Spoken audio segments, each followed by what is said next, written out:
Assalomu alaykum qadrli obunachilar. Bugun sizlar bilan Chempionlar Ligasi o'yinlari haqida gaplashamiz. Barselona o'z uyida Olympiakosni qabul qildi va yirik hisobda g'alabaga erishdi. Bu g'alaba Barselonaga suv va havodek zarur edi. El Klasikodan oldin Barselona bor alamini shu o'yinda g'uborlarni chiqarib oldi. Va Rafinhaning maydonda yo'qligi umuman bilinganicha yo'q. Fermin Lopez paydo bo'ldi, chunki Fermin Lopez hat-trik amalga oshirdi. O'yindagi xulosalardan kelib chiqsak, Barselonaning katta ustunligida o'tdi o'yin. Barselona Olympiakosga umuman imkoniyat qoldirmadi va gollar shousini taqdim etdi. Barselona o'z uyida 6-1 hisobidagi g'alaba va Rashford ham dublga erishdi. Lamine Yamal penaltidan gol urdi va ishonchli tarzda Barselona 6-1 hisobida g'alabaga erishdi va 3 ochko qo'lga kiritdi azizlar. Va markaziy o'yin guvohi bo'ldik Chempionlar Ligasida azizlar. Arsenal Atletico Madridni o'z uyida qabul qildi va hech qanaqa imkoniyat qoldirmadi. Arsenalning yutishi taxmin qilingan edi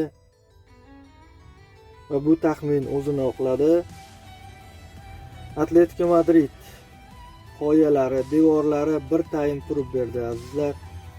Va ikkinchi taymdan boshlab Arsenalning minutlari kelishni boshladi va Arsenal standartlar qiroliga aylanib boryapti borgan sari va buni patentlab qo'ysa ham bo'laveradi.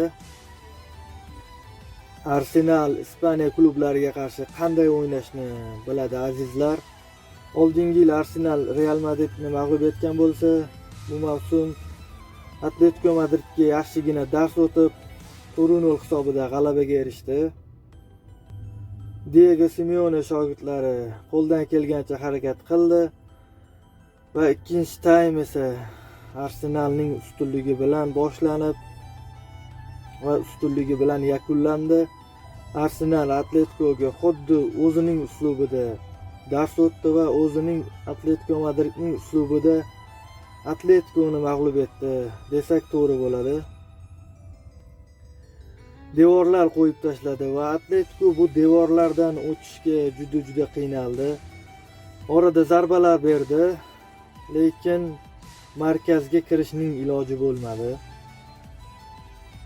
Arsenal shu tariqa 3 ochkoni qo'lga kiritdi. Ispaniyada Villarreal Manchester Cityni o'z uyida qabul qildi va 2-0 hisobida mag'lubiyatga uchradi. Manchester City ajoyib tarzda o'yin o'tkazdi va Erling Haaland Cristiano Ronaldoning rekordini takrorladi azizlar. 12 ta o'yin ketma-ket gol urish bo'yicha Cristiano Ronaldoning rekordini takrorladi Erling Haaland. Haaland bu mavsum juda qattiq kirishdi. Oltin to'pning darajasida o'ynayapti. Va yaxshi yangilik, Abduqodir Husanov keyingi haftadan Manchester City mashg'ulotlariga qaytadi va keyingi haftadan o'yinlarga bemalol kirishsa bo'ladi.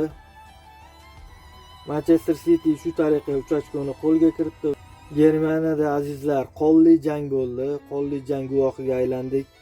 Bayer Leverkusen o'z uyida PSJni qabul qildi va 2-7 hisobida mag'lubiyatga uchradi. Bayer Leverkusen xuddi Atletico singari bitta taym turib berdi va PSJni ikkinchi bo'limda to'xtatishning hech qanaqa iloji bo'lmadi. PSG safida Usmon Dembele safga qaytdi va shu o'yinda o'z hisobiga bir gol yozdirib qo'ydi.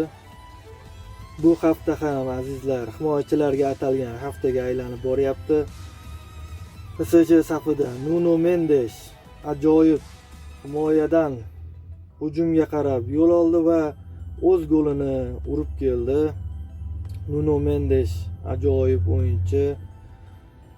Hozir himoyadan hujumga o'tish bo'yicha qanotlardagi himoyachilar bo'yicha PSJga hech qaysi klub yetadigani yo'q. Eng zo'r qanot himoyachilari ham PSJda saflangan.